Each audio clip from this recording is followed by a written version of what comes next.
इस कहानी की शुरुआत में हम वुजिंग और पिगी को देखते हैं। वुजिंग पिगी को बता रहा होता है कि जब ब्रह्मांड का निर्माण हुआ था तो उस समय ऊर्जा प्रकाश के रूप में तैर रही थी और जो ऊर्जा नीचे डूब गई उससे पृथ्वी का निर्माण हुआ और उसी समय यूंडी नाम का एक डीमन पैदा हुआ जो बहुत शक्तिशाली था।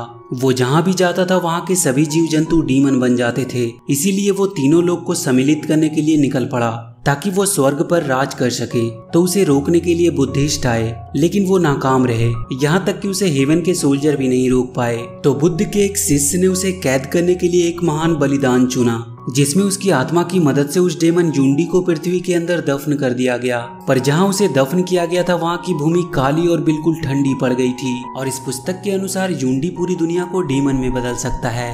जब ये कहानी पिगी सुनता है तो वो उससे कहता है कि तुम ये कहानी बार बार उसे नाम चेंज करके सुनाते हो और उसकी किताब छीन लेता है। तो वो दोनों आपस में लड़ने लगते हैं। उसके बाद हम एक शांत स्वभाव के बुद्धिस्ट मास्टर को देखते हैं जो अपने एक शिष्य सन वुकोंग का इंतजार कर रहा होता है। तभी वहाँ पे पिगी और वुजिंग लड़ते हुए पहुँचते हैं।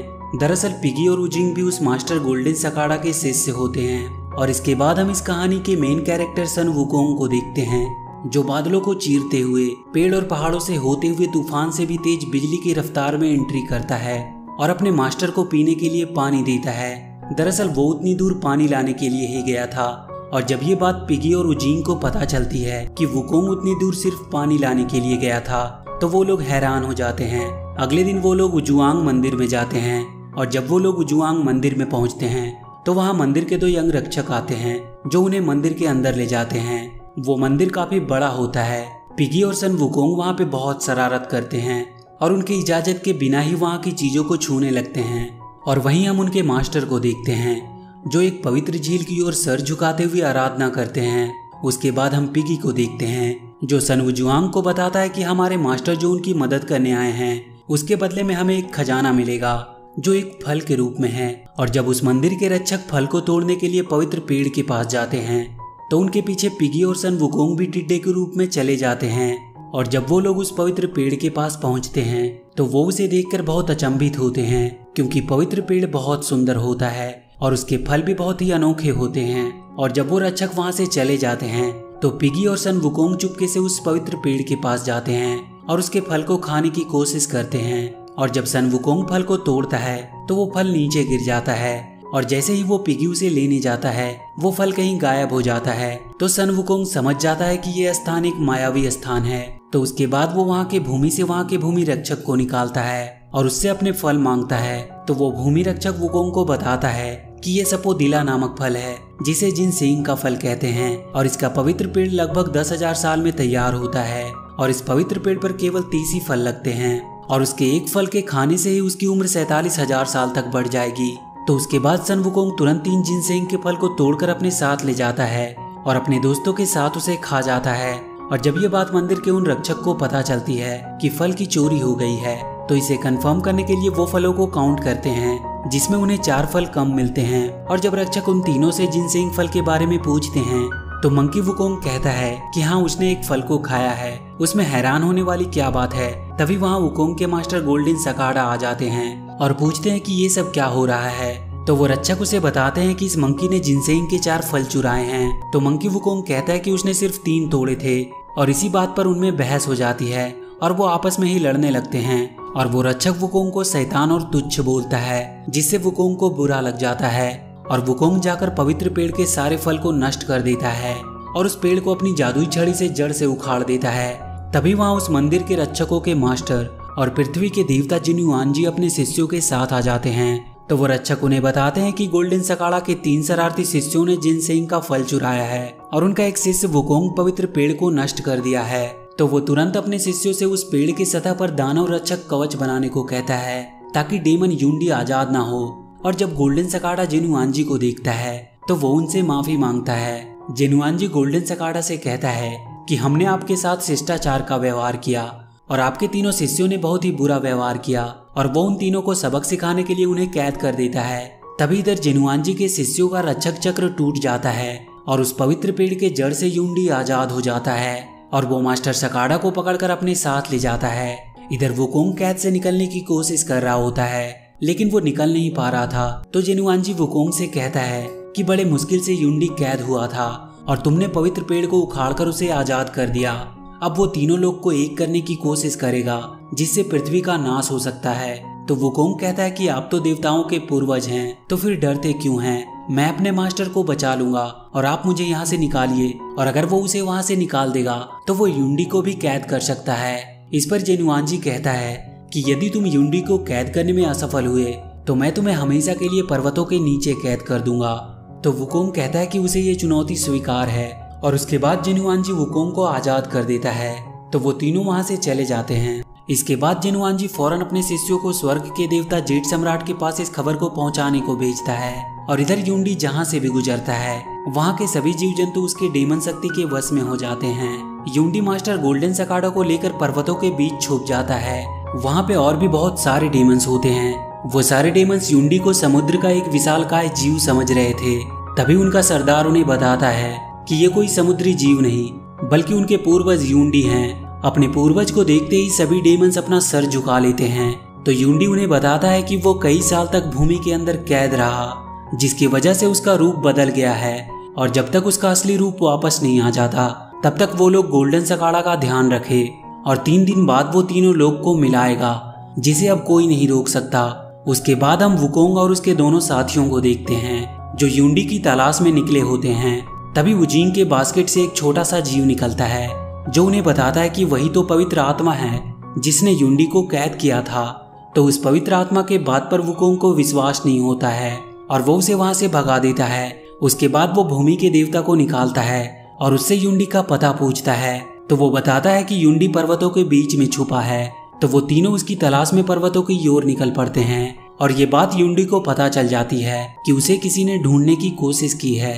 तो युंडी अपने डेमन सैनिकों को उस पवित्र आत्मा को खत्म करने के लिए भेजता है। उधर हम देखते हैं कि वो पवित्र आत्मा सन वुकोंग और उसके दोस्तों के साथ एक गांव में पहुंचता है जहां उस गांव के लोग वुकोंग और उसके दोस्तों को देखकर डर के मारे भागने लगते हैं। तभी वहां पे युंडी के डेमंस आ जाते हैं। तो वुकोंग उस पवित्र आत्मा को छुपा देता है और वो उन डेमन से लड़ने लगता है और वहीं गांव के लोग उनकी काली शक्तियों के वश में होने लगते हैं।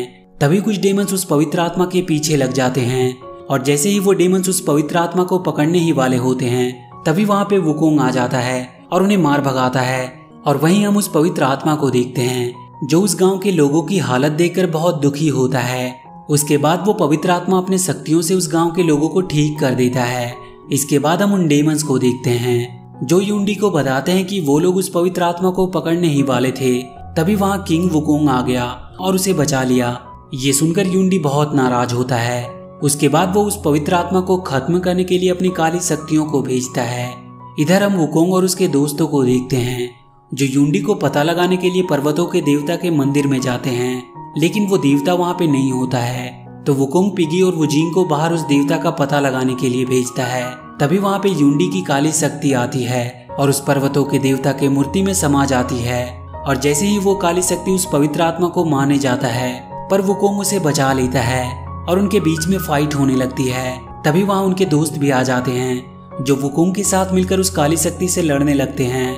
और जैसे ही वुकोंग उस देवता के सर पर अपनी जादुई छड़ी से वार करता है उस देवता के शरीर से वो काली शक्तियां निकल जाती है और वो पर्वतों के देवता अपने होश में आ जाता है। तो वुकोंग उससे युंडी का पता पूछता है। वो देवता उसे एक मिलेनियम नाम के पर्वत की ओर इशारा करते हुए बताता है कि युंडी उसी पर्वत पर है। और इसके बाद हम वही मिलेनियम पर्वत को देखते हैं जहाँ डेमंस की एक झुंड उनके पूर्वज युंडी के आजाद होने का जश्न मना रहे थे। और तभी हम देखते हैं कि युंडी अपने असली रूप में आ जाता है। और इधर रास्ते में वो पवित्र आत्मा वुकोंग से पूछती है कि तुम्हारा नाम वुकोंग किसने रखा। तो वो बताता है कि उसके मास्टर ने उसका नाम रखा है। वुकोंग उस पवित्र आत्मा से कहता है कि उसका नाम किसने रखा ये जानने से ज्यादा महत्वपूर्ण उसके बारे में जानना है। तो वो पवित्र आत्मा कहती है कि क्या तुम अपने बारे में जानते हो। तो वुकोंग कहता है कि हाँ वो अपने बारे में सब कुछ जानता है। वो कहता है कि वो एक दानव है, एक कुटिल दानव जो एक बाल वाले पत्थर से पैदा हुआ है। तो इस पर वो पवित्र आत्मा कहती है कि नहीं वो लोग बुरे दानव हैं, लेकिन तुम्हारे पास दिल है और तुम एक अच्छे दानव हो।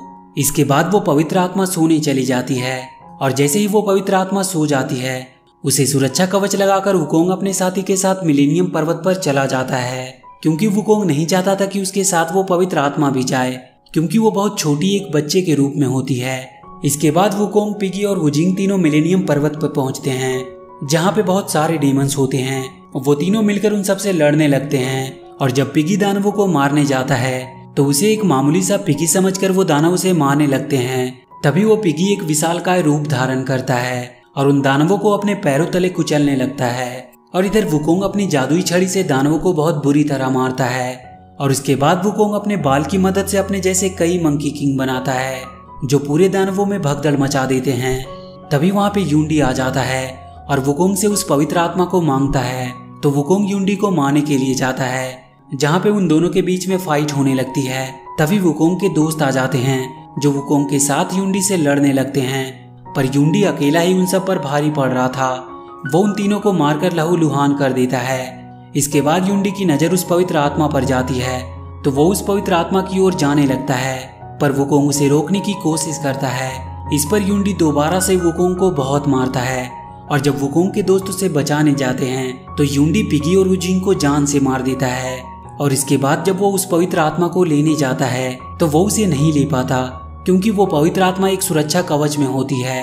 तो वो अपनी पूरी ताकत लगाकर उस सुरक्षा कवच को अंदर से जलाने की कोशिश करता है। तभी वहाँ वुकोंग आ जाता है और उस पवित्र आत्मा को अपने नीचे छुपा लेता है।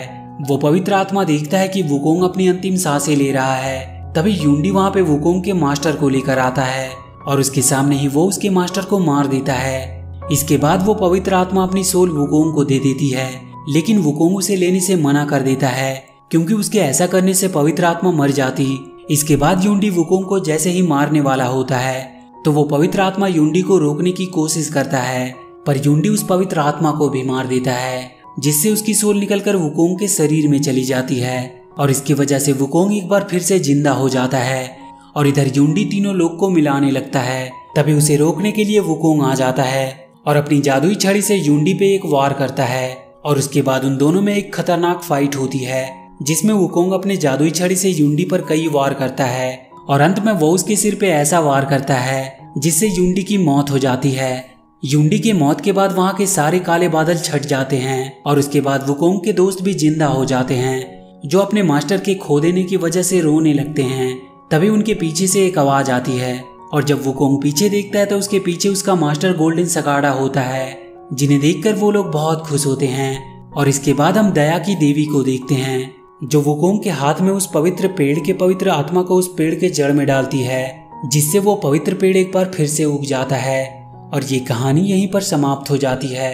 तो वीडियो अगर अच्छी लगी हो तो please do like and share the video and please subscribe to my channel and press that bell icon.